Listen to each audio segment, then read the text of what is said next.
Bula, this is John and welcome to WrestleBeards Worldwide. WrestleBeards, we got all your wrestling gear. WrestleBeards, woo! Hairy man with dirty beards. WrestleBeards Worldwide.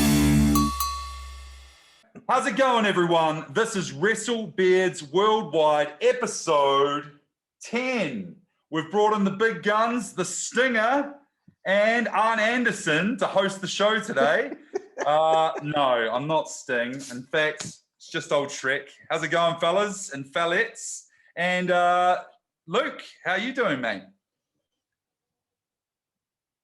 I'm good. Did you have a nice birthday weekend, Shrek? I had a lovely birthday weekend, quite a quiet one, still in the old lockdown here in Malaysia, but can't complain really. Another year older, another year wiser, and another week of crappy WWE viewing. Yes. You got any shout outs to give this week? I've got one shout out. It's to a guy who's become a bit of a loyal supporter. He's quite frequent on the chat and seems like a good dude. It's Da Bomb Bolane. We don't know much about him, where he's from, what he's up to, but he likes the show. So shout out to Da Bomb. Yeah, cheers, Da Bomb. Not many Da Bombs I know out there, so you are my number one Da Bomb. He's actually my favorite Da Bomb I've ever known. Yeah. All right. Well, without further ado, let's try and have the record fastest show, and let's get the news underway. We've even got the ties ready. Do it. Got my glasses again. How professional. So what's the first big piece of news from the week? The first big piece of news, two old favourites of ours, I would imagine. CM Punk and Stone Cold going at it on Twitter. CM Punk saying how if they had ever had a match, it would have been very quick with the GTS 1, 2, 3 and done. Stone Cold then retorted, first saying that it's a load of BS and has been made up. Then the tweet was shown to him and he said, well, damn, like if that had happened, then it would have gone for an hour and 59 minutes, 56 seconds. There would have been a Stone Cold Stunner and 1, 2, 3. So a little bit of back and forth between two guys who never crossed paths as both professional talents at the same time as WWE. What do you make of it? Just smoke or what's going on? Yeah, I think it's a lot of smoke. Two of my favorite, I wouldn't say performers as such, but entertainers for sure. Both probably the two largest anti-establishment characters ever, especially Austin and I guess in real life, CM Punk. I don't read much into it. In fact, I've heard CM Punk's quite a Stone Cold fan. So I'd say it's just CM Punk up to his old tricks, trying to needle the fans, and I wouldn't read too much into it, to be fair.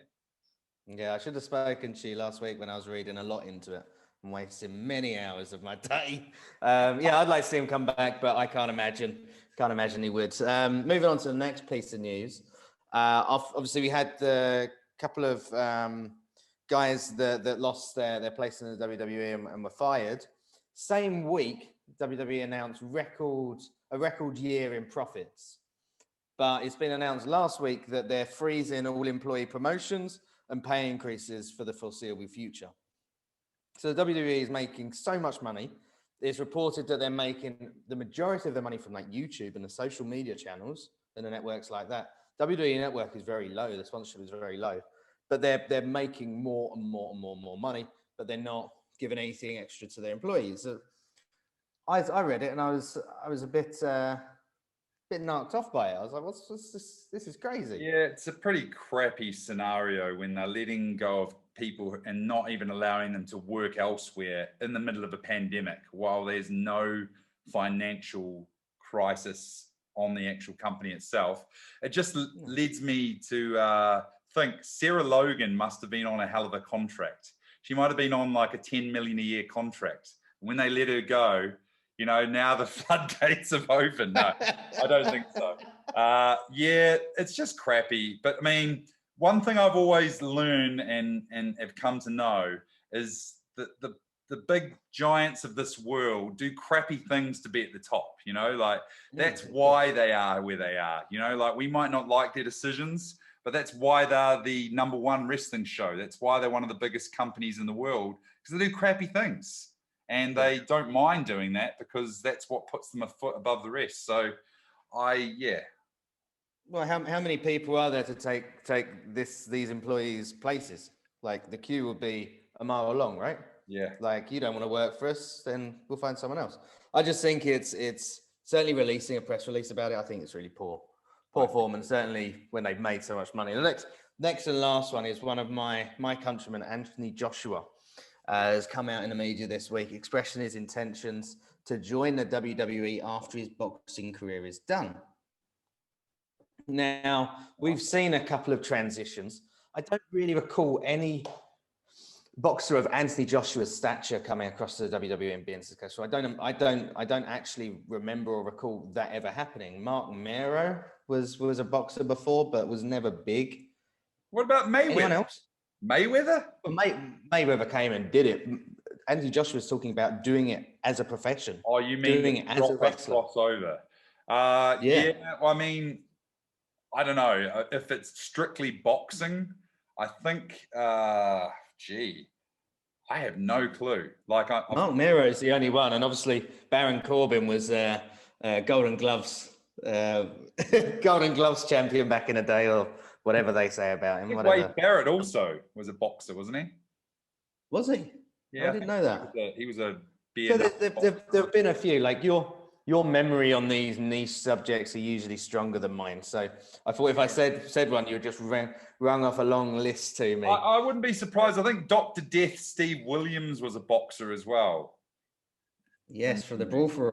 Yes. When he was also Bart Gunn, who won the Brawl for All, who I believe actually was a decorated boxer.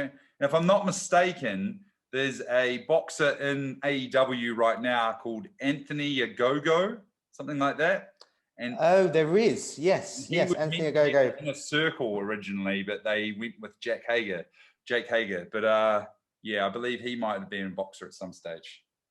Okay. Well, that is all for the news. The news was a little bit niche this week, but such is life. You know, I hope you enjoy the week it. we have not much news, but we're ready with the ties. Like, you can't really complain. Always.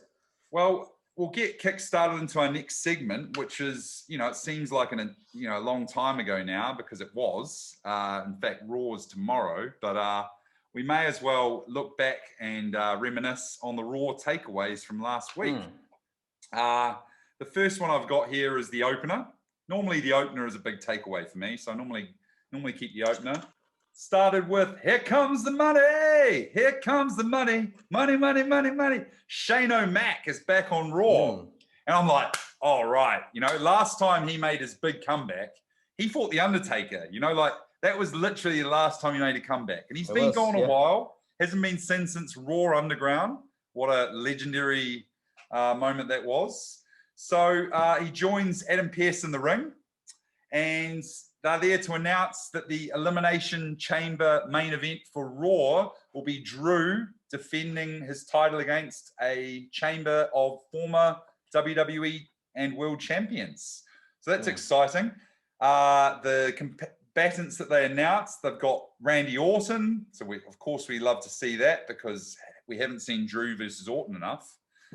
We've got Jeff Hardy. We've got AJ Styles, we've got The Miz, and we've got Sheamus. Yeah. And all deserving of their spots, I guess. I mean, yes, they are Jeff all Hardy's a bit of a loose one. I don't know why Jeff Hardy's in there. He doesn't seem like he could potentially win. So why put someone in there? We'll get back to that anyway. It was an interesting, the only ones who I think could really take the title at this point in time, I guess Orton could take it, and Sheamus, just on the way he's going at the moment, and potentially AJ Styles. But I don't see The Miz or Jeff Hardy winning it. But you never know. So Shane then alludes that it was Adam Pearce's idea, and it was kind of downplayed, but Adam Pearce looks a bit disheveled in that, which I thought is that going to play into something later on? Turns out it didn't on Raw, but it may do for the future. Then Styles comes out. He's with Amos, whatever his name is. It's quite funny because if you recall, Amos's first gig in the WWE, he was the bodyguard of Raw Underground with Shane. It was. They have a bit of a random moment and stare down, and that's it. So Shane came back for that. That was it. I didn't see why he needed to be there. He just held Adam Pearce's hand while they said the announcement. So that was weird. Anyway, Styles comes into the ring. He's quite happy and chuffed about the match and being in the title picture again. He congratulates Adam Pearce on a hell of a job. And he says he always thought he actually was a bit of a dumbass, which I thought was quite a funny moment. Yeah. And it ends with Adam Pearce setting up a match between two of the people in that said Elimination Chamber, Jeff Hardy versus AJ Styles. It's, again, quite an interesting match, but nothing we haven't seen before. Obviously, these two have fought a lot in TNA before, and they had a little program in the WWE as well. But yeah, it was pretty interesting. It ended with a twist of fate and Jeff setting up for the Swanton, but getting it reversed into the calf crusher, and tap, tap, tap. AJ Styles is the winner. I feel like AJ Styles wins every match he's in, except the big ones these days. So I'm not surprised to see him winning. Just keeps him looking strong until they give him another inevitable title run at some stage. I don't think in the future. Also within that realm, I'll just bottle this all in. Sheamus asks Adam Pearce later why he isn't owed his one-on-one match that Drew literally agreed to the previous week. He says, "Am I not a draw?" Like, I thought it was quite funny. Some wrestling garb that we shouldn't know about, but they were talking about. He says that he's going to ruin Adam Pearce. He says he's going to ruin every combatant in the chamber, and it will be on Adam Pearce. So it was quite good. And then the other thing, just bottled in with that, I know I'm rambling a little bit. Edge is interviewed later on about who he's going to face at Mania, and he says that he's not going to make his decision until after the Elimination Chamber. So I'm just bottling this all into the Raw Elimination Chamber build-up. What do you think about all of the build-up, and what do you think about the match that's coming our way? Well, correct me if I'm wrong. So we've got Drew, Jeff, AJ, Sheamus, Orton. That's 5, yeah? And Miz. And the Miz. Right. Well,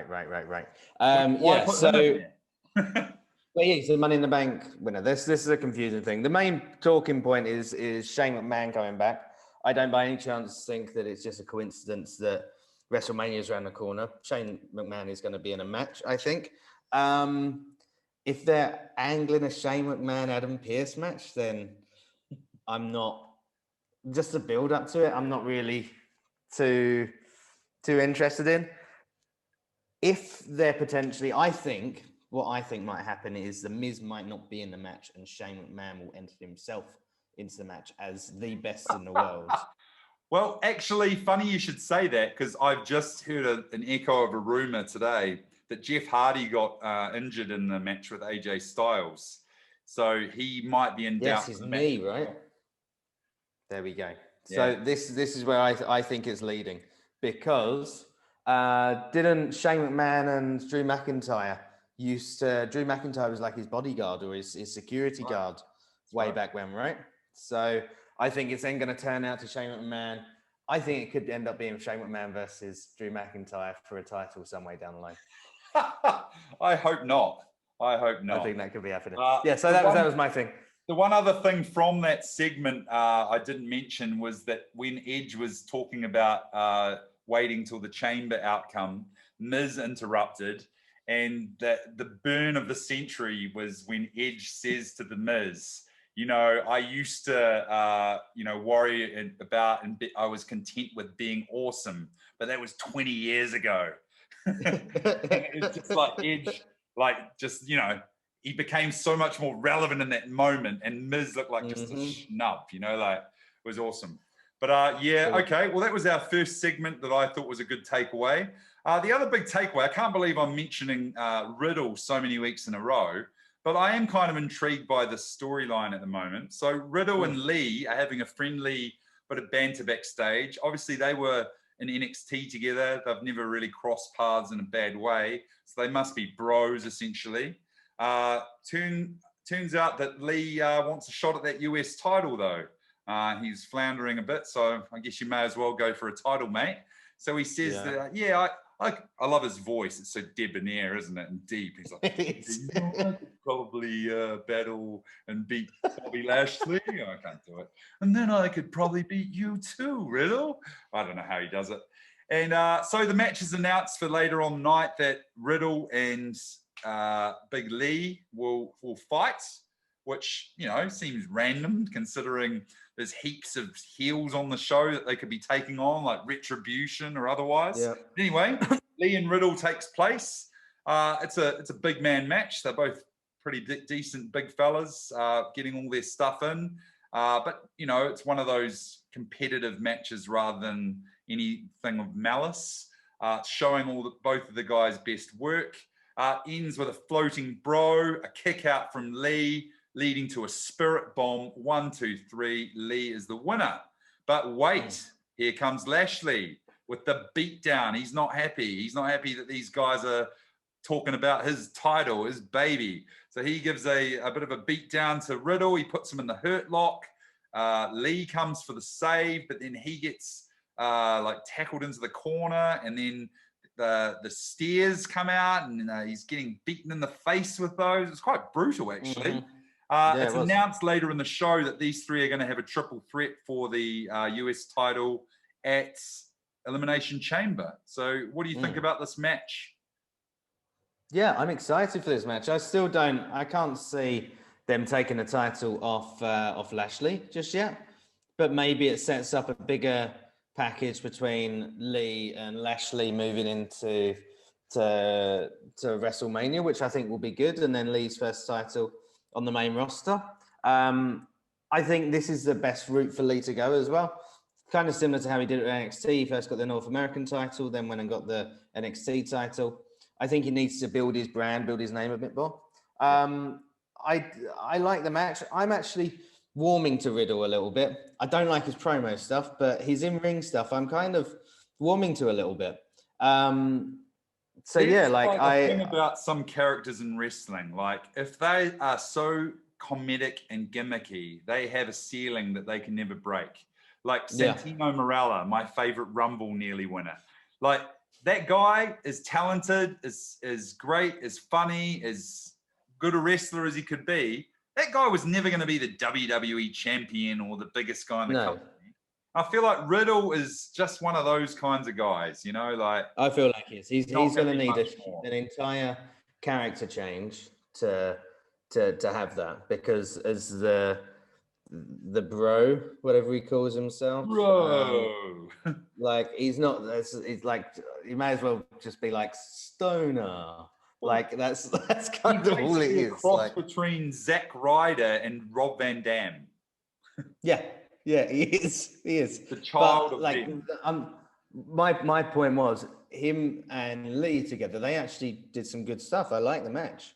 I thought that was one of the most interesting matches on the Raw last week. I really enjoyed watching it. Definitely. I always knew that Lee was going to win, but there was some couple of near falls. I'm looking forward to the triple threat. I think it'll be a good match. So will I. The only thing is I was hoping for a Lashley Lesnar match at Mania. So, and there was echoes of that. But if these guys are still floating around the picture, unless Lesnar shows up to cost Lashley the title, which I doubt, we're probably not going to see that. Can you see Lesnar fighting for anything but the world title as well? Yeah, exactly. Well, my last takeaway, I've only written 2 words down. And I didn't want to elaborate any further. And all it says on my worksheet is my hole. And the takeaway is that Nia jacks her hole.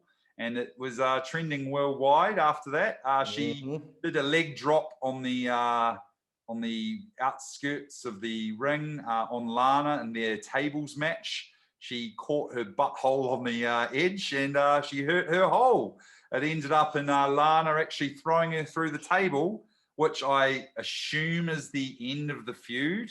Other than, oh no, they've got the potential title match coming, don't they? And yeah, I mean, is this where we're at? We're talking about Nia Jax's butt these days? Oh my goodness. I mean, it was a takeaway for the worst of reasons. Well, when funny, she though. did it, like I was eating some Vegemite on toast, and I almost spat it out. Like when she said it, I couldn't believe she had said that. Yeah. Like it was so loud. Like it was like I've read that she got a lot of. It wasn't passed off. It wasn't cleared that she could do that. Well, funny enough, they obviously continued the And she angle. got a lot of heat backstage. I won't ruin it too much. But yeah, like I've never heard anything like that from any wrestler, male or female, reference their asshole. Well, never. It's happened now. You can say you've heard it. You know, it did occur again on SmackDown, the storyline a little bit more. I won't ruin your SmackDown review, but all I can say is that she did mention her hole again. It was funny. She went for the leg drop again on SmackDown. And then I actually was watching Wrestling with Regret this week. And he was like, say the line, Nia. Yeah. Like that moment. She didn't. But then they did reference it later on. So, yeah, that was Raw this week. The biggest thing to come out of it was Nia Jax's butt. There we go. Yep. Yeah, I think Raw won it for me. I thought Raw was the better overall show this week, and just for that entirely. I would usually start with the Roman Reigns promo, but the most important one for me was the return of Rollins. Interesting that he's on SmackDown. I know that in the Superstar Shakeup he was picked by SmackDown, but I'd completely forgotten it. So when he came out, I was like, oh. Like, of course, they showed the promo packages last week, but then they said like he was picked, and I was like, oh, okay.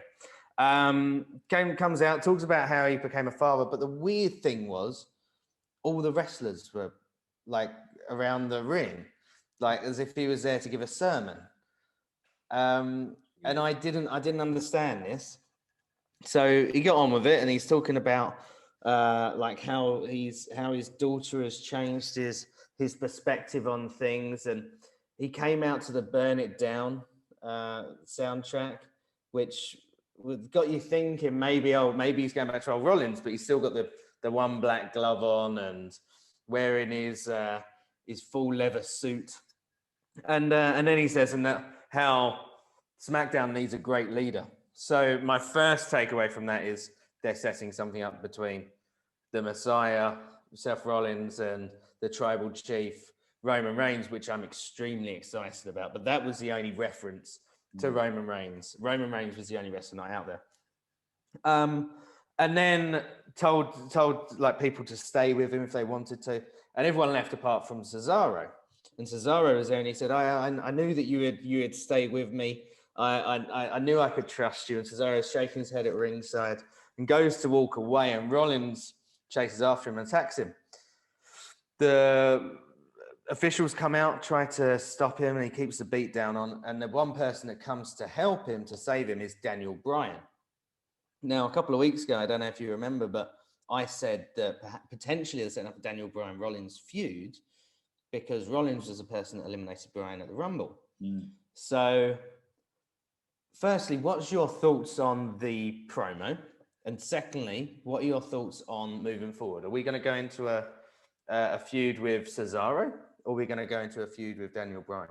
Yeah, it's a weird one, isn't it? Like, Cesaro has been the poster boy lately. They've been like, especially Daniel Bryan's been putting over Cesaro. It was only this week, in fact, though, that he's finally seems to be a face. Like every other week, even though he's been getting a push, he's always been the heel character. And then randomly this week, Bryan's on his side, coming to his aid. They're backstage having a chat afterwards. I was like, it's just a bit strange. Like, obviously, I actually think in the real world, Daniel Bryan is politicking to give Cesaro a push. I really think that. Because Claudio Castagnoli is Cesaro's real name, is a well-respected wrestler in the wrestling community. All wrestlers always say he's the one guy held back. So, I mean, maybe people are just coming to his aid for a moment and saying, give this guy a chance. But yeah, I'm worried they're just going to like do something weird with Seth Rollins. I mean, I like the Messiah gimmick, but maybe it had a ceiling where they couldn't really go much further than ripping out Rey Mysterio's eye. You know, where do you go once you've done that? I don't know.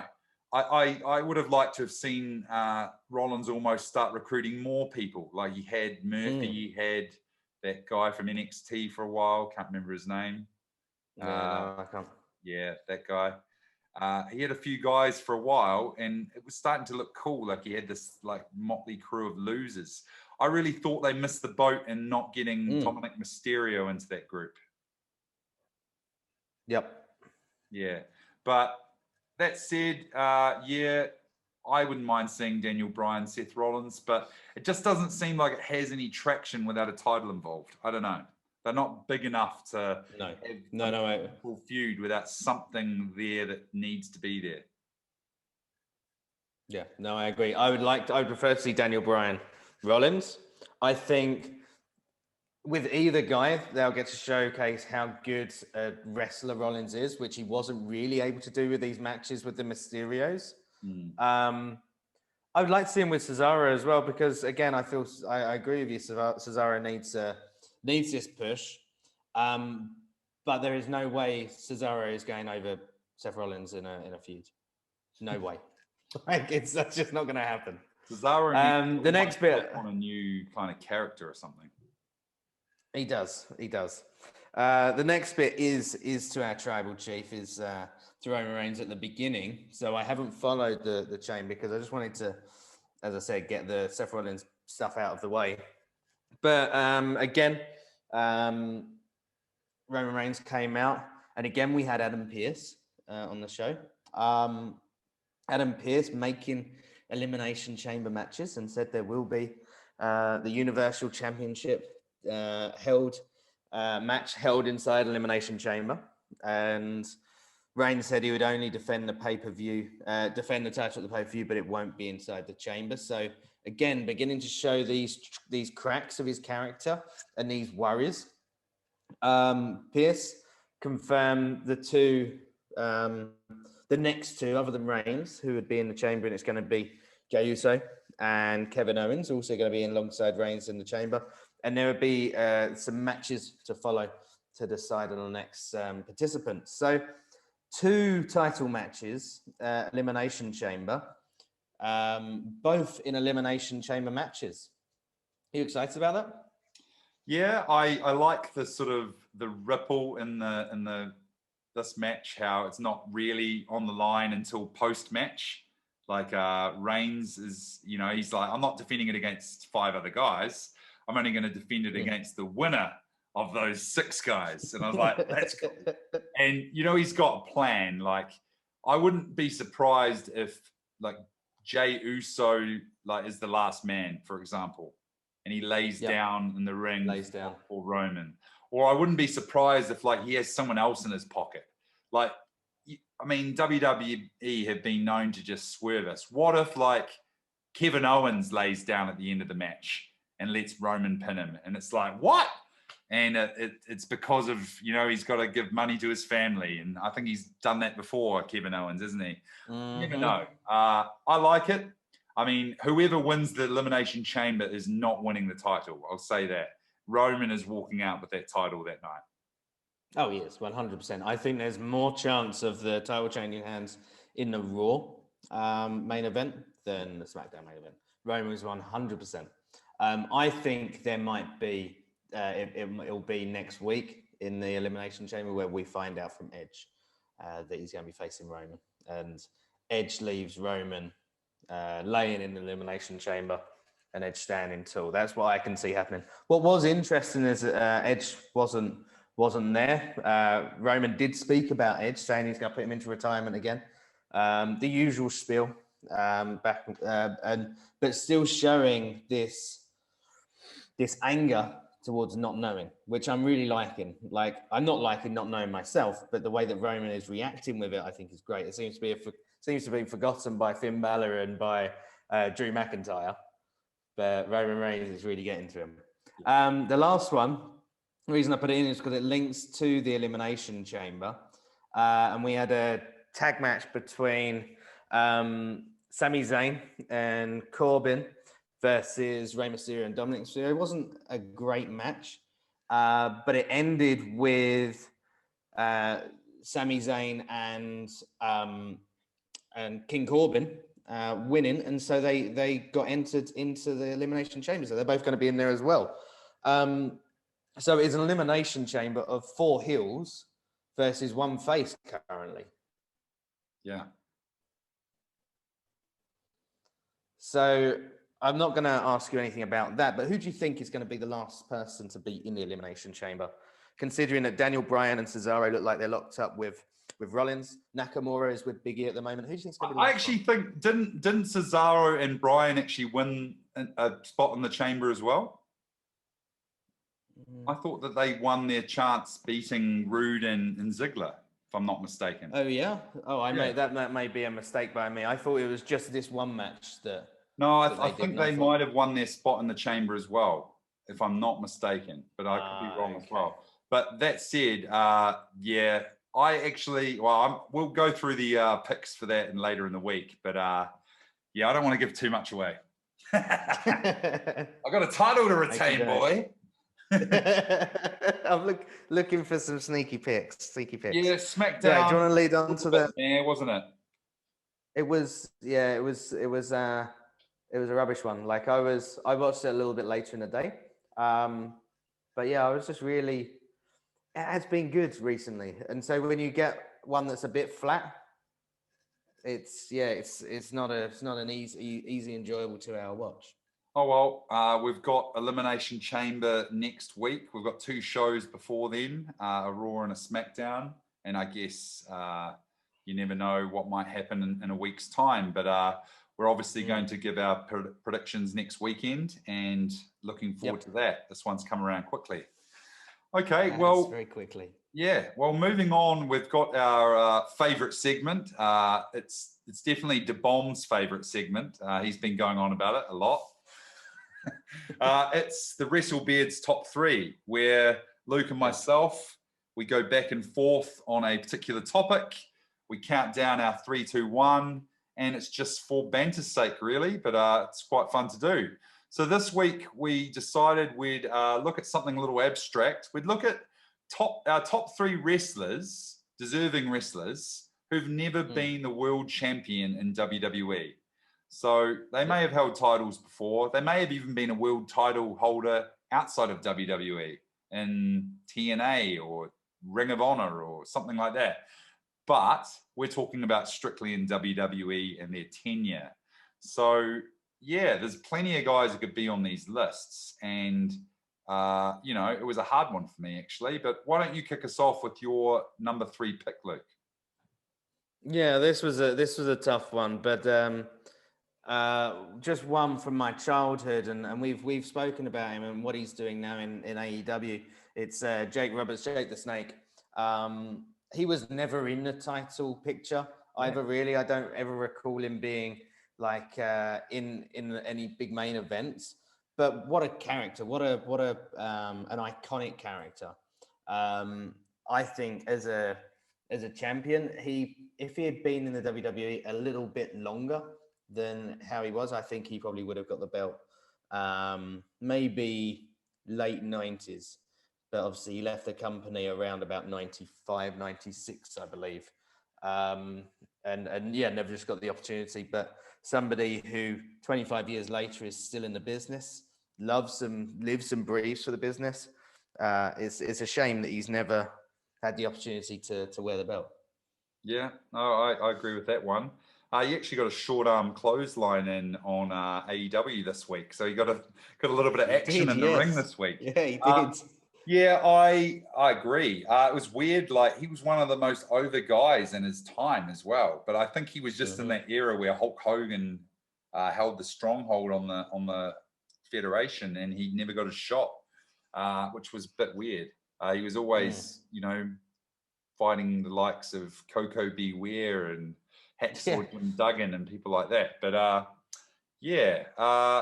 totally agree with you. Well, mine is another guy who, you know, he was always in the title picture of other divisions. He was obviously a decorated tag champion, held the US title. I think he was an ECW world champion at a stage, but that doesn't really count for me. It's Matt Hardy. I've always been a massive Matt Hardy fan. I was a Hardy Boys fan back in their Brood days.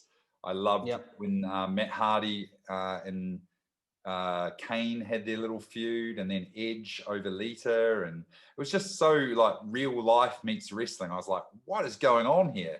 They're really fighting over a woman that they were with outside of, like, and they brought a storyline like this into the WWE. But I just felt like he was just a guy who was held back for reasons unknown. He had a great little program over the US title with MVP back in the day that I absolutely loved. And then he went to TNA. He obviously became the world champion there with his broken gimmick, and that just showed what he was capable of. They tried to emulate and replicate it so many times after that. Had its ups and downs. It never really took off in AEW. But now look at him again. He's got this, what is he, Big Money Matt? Or he's like this character he's brought back to life again, and he's doing good things again. So, yeah, Matt Hardy, you know, like, just love that guy. Yeah, like obviously Jeff made it, 2010 when he won the title. Matt Hardy has always been the cleaner, squeakier guy of the two, which fits into the mold of the company, and has had so many sort of remakes of himself, like version 1, obviously a deleted Matt Hardy, like some of the stuff he's come out with, and it's let me ask you, why do they call Jeff Hardy the charismatic enigma? He's the least charismatic guy I've ever seen. Like, he's amazing in the ring, but he's got no charisma. He's not interesting to listen to or watch. Like, no. If anything, Matt Hardy's the charismatic enigma. Yeah, he's the brains behind it all. Yeah, but that's a really good one. That is one that I didn't even think of, but is a very, very good one. Okay. My next one is the Lex Express, Lex Luger, the biggest guns on TV. Just because of the push that he got. He won the Rumble, I believe, and had his match at Mania with Yokozuna, but it was where Yokozuna fought both him and Bret Hart in 2 different matches, and Lex Luger lost, and then left the company. Is still very, very bitter about his time in the WWE. But as a wrestler, so like I said, when I was younger, and this, like, I was probably 5 or 6 when I first saw Lex Luger, I was just amazed at the size of this man, you know, and like, and how he just pick these men up and just put them in the torture rack, and like, for somebody that fitted the mold of what Vince McMahon loves as a wrestler, to never be given the chance to have it when it all looked like he was going to get the title, and it just got dropped. I think it's a real shame, and like, bless the guy, he's never really been able to forgive and forget about it.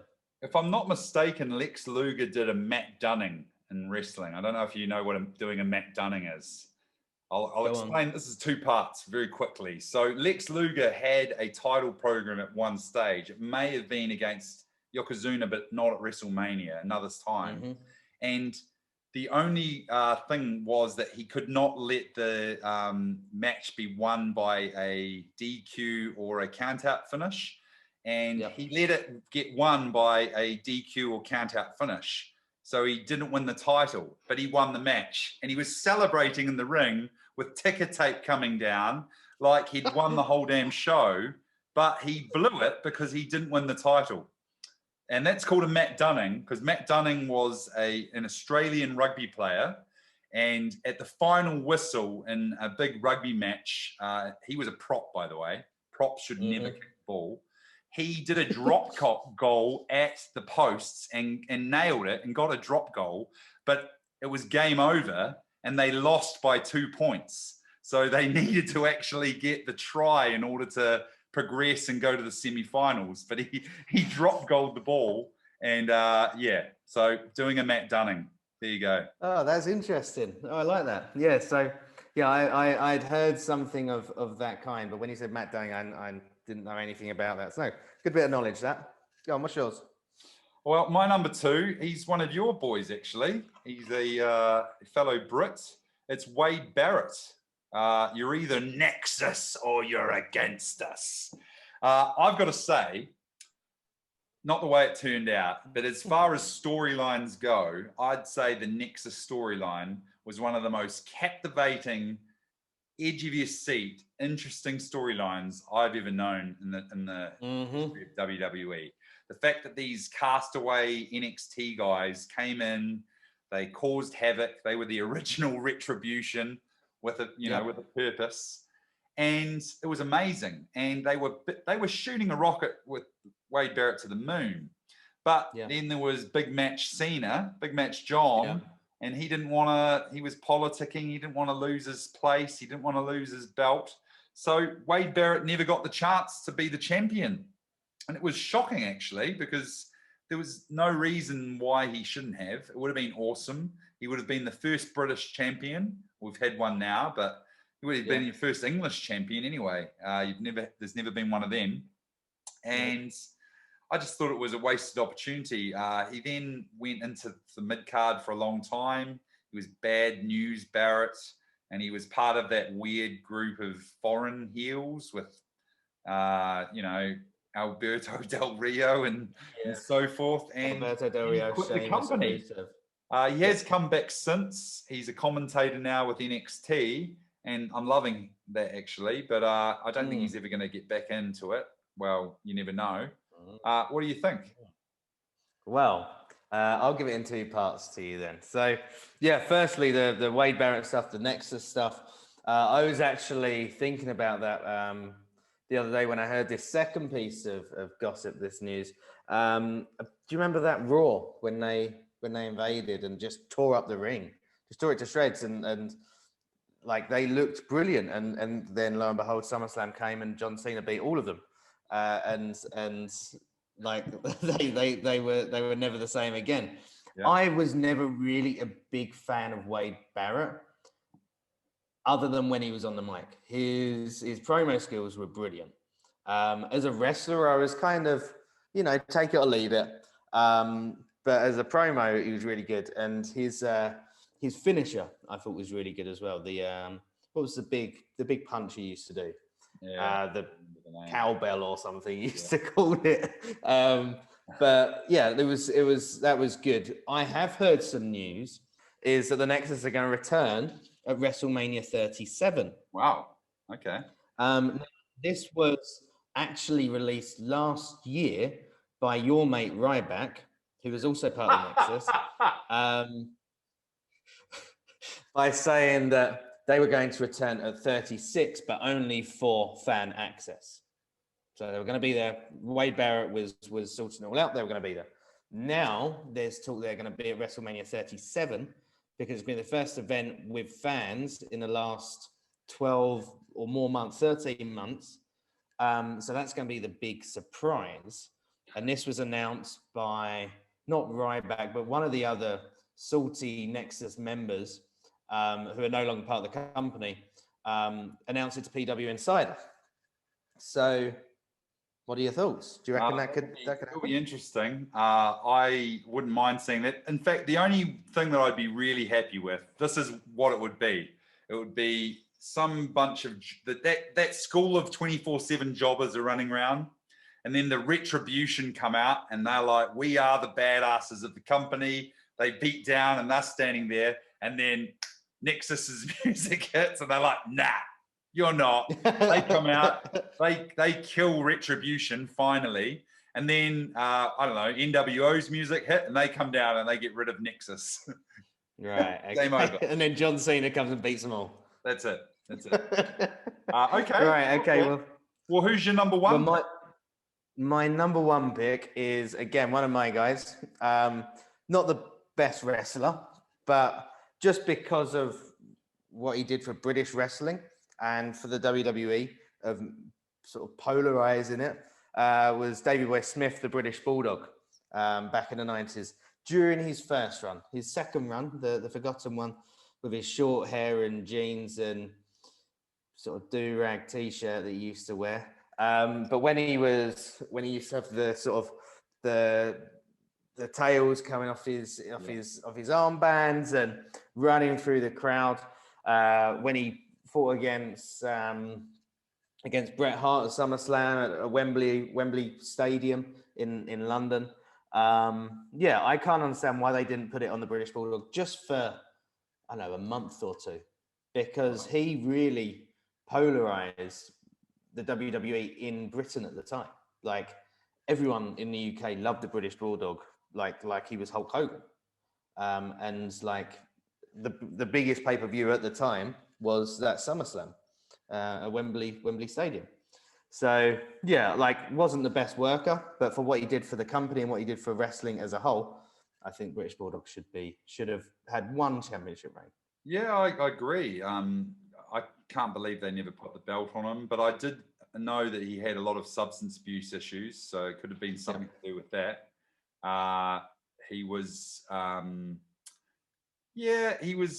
never really treated that greatly in the company, was he? I know he went to WCW. Did he have a title run over there at all, or I can't remember? No. So he went to WCW, then he returned to the WWE, early 2000s, I think it was, and he was in a title match, a six-way title match, but didn't ever get a look in. That was when he had cornrows, wasn't it? Yeah, and he used to wear those really tight light blue jeans and that tucked in vest. Amazing. Oh well, yeah, I like your pick. Well, my number one pick is a personal favorite, and just someone I thought like was going to get there eventually, and they just never did. And it's Rusev Day. Yeah. He was so hot, man. Like, he was, again, another guy, like, he kind of did it on his own. He got that popularity on his own. He had a bit of a social media following, and people got behind him because he was being held back. And he was amazing. Like, he's a great worker. He's so funny. He's so good as a heel. That first run where he had that match against John Cena, he came out on the tank. That was so awesome. It was old, the bad, Russian character. I know he's from, where's he from? Can't remember. Bulgaria, but I think they called him Russian at the beginning, didn't they? Yeah. And Lana was always saying that they were friends with Putin and stuff like that. But that match was like the old trope of America versus Russia, and it was great. And why not? Like, it's always relevant. Rusev has obviously now gone on to AEW, but I don't really think they're doing much with him there. I mean, it's in a wedding storyline, and he's the second fiddle in that. Like, yeah, he might get a match against Orange Cassidy or something at some point, but I'm not really worried about that. I just wish that they'd done something with him in the WWE. It would have been so easy. He would have been a mega heel. He would have been great. But I guess if that had happened, we would have never had the spiraling outcome of Lana getting put through tables week after week and the my hole. So Bruce has done us all a favor by being a wandering buffoon. Anyway, what do you think about Rusev? Yeah, I've always liked Rusev. Like, that is one memory that I have when he came out in the tank at the WrestleMania. But then he lost to Cena, didn't he, for the US title? And this is when he'd been on that big US title run. Like, I don't know if you remember, but he was unbeaten for a certain amount of time, and his I can't remember what they called his move, but when he used to get over their back and kick them in the back and then just the accolade and just pull them up and make them submit or put them to sleep. Like, yeah, he was great, and he is very funny on social media. I follow him. He's just a great worker, and we did them at Rusev Day. When he had Aiden English with him, it was so funny. It was so good. Aiden English is another like lost talent, you know. Like, do you remember the calendar that he was selling? Do you remember the calendar he was selling? And he was like taking off every day's Rusev Day. So good. And then he was like that one night in Milwaukee. Yeah. Oh man, I don't know why. Yeah, like he dropped the ball with those guys, but they do it commonly. Anyway, not a bad 6 picks we had there. There's obviously other guys we could have had in. I was almost thinking X Park. I thought X Park. I even had China in the mix there for a little bit. I was like, maybe she was someone they could have like dipped their toes into that department of having an intergender WWE champion. But anyway, there's a lot of guys, and I'm sure forever they're going to drop the ball on many other future guys. Yeah, they will do. It'll keep on happening. Let's get on to the homework. And our greatest segment of the podcast. It's obviously where we have a little bit of homework for you to dwell over for the week ahead. Why don't you start us off, Luke? What's your offering? Yeah, so mine was actually, it only came across to me Saturday night. So if we'd done a podcast when we usually do, if it wasn't somebody's birthday this weekend and I wasn't busy, then this wouldn't have happened. So thank you to my friend back home, Andrew Humphreys, said about this movie, The Peanut Butter Falcon. Have you heard of it, Shrek? I've heard of it for some reason or another. You're going to have to, I haven't seen it, but you're going to have to remind me what it is. Okay, so I watched it yesterday and released in 2019. It's got a couple of basically unknowns in it, but it's about a man with Down syndrome who's in a residential nursing home and has always dreamt of being a wrestler. And so he leaves that residential nursing home to pursue his dream of being a wrestler. Now, he goes through different points and all through the indie scene. There is, I won't give too much. It's a very uplifting story with, as can be expected, some quite sad moments. But the link into wrestling and the guy's desire to stop at nothing to become this dream of his of a wrestler is very nice. So I'd highly recommend it if you've got an hour and 50 spare. Get it on the stream and just give it a watch because it's a really nice movie. There's a little bit of cameo in there from Shia LaBeouf. Shia LaBeouf is in it, but he was the only actor that I recognised. And it was also quite a breath of fresh air watching a movie with people that I didn't recognise. So, yeah, very good movie. Wrestling cameos? Not that I recognise. No, not that I recognise. But there could have been. Check it out. Sounds good. Where can we find it? Like what domains are it on? I don't tell Dana White, but I streamed it. Nice. No, he doesn't like those streamers out there. We'll have to find out where we can link folks too, but no, definitely keen on checking that out. Well, in the vein of bad taste, but so bad it's good. My next offering, you're not going to see a season 2. It's already been cancelled, but I liked it. I thought it was quite good. I don't know if you've seen it. You probably don't agree. I have, and I hate it. Big Show. It's Netflix's answer to American family sitcom. It's starring Paul White, The Big Show. He's playing, a fictionalized version of himself, basically. He's playing the retired WWE wrestler. He's not playing the same family man that he is in his real life. He's got a wife, a daughter from a previous relationship, and 2 daughters from his current life. And it's about just like how he deals with being a father of 3 preteen daughters, basically. It is very, very cheesy. It's like a Everybody Loves Raymond kind of vibe. You know, the guy who does everything right, but everything backfires on him. He plays Santa Claus. He has, you know, hijinks and shoe. But I just like it. I mean, I'm a sucker for those canned laughter sitcoms, and there hasn't been a good one in a while. So I don't know. I binge watched it in one day, and then I found out they weren't making a second season. There's a couple of great cameos in it, actually. One episode has Mick Foley, Rikishi, and dare I say it, I can't remember the last guy, Mark Henry. Those three are on one episode. And another reoccurring character is, did I do that? Steve Urkel. He's Really? the Big Show's best mate, which is quite weird. Jaleel White is the actor's name. So he's a regular feature.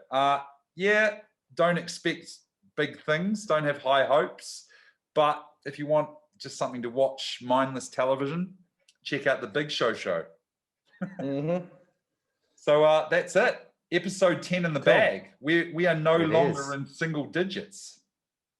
It's only up from here. We got some way to go to catch up. The Black and the Brit. They released episode number 55 last week. But most of their episodes just fart jokes, mate. That's what I heard. Well, no, good luck to them and good luck to us. And I guess that's another one in the bag. So we'll be back later in the week for Elimination Chamber predictions, and we'll have our regular podcast at the regular time. So that's it from me. Got any last words? No. Enjoy the week, Shrek. I know we're both busy at work at the moment, but keep on trucking with the wrestling, and I'll speak to you in a couple of days. Good work. And my last word, Maho!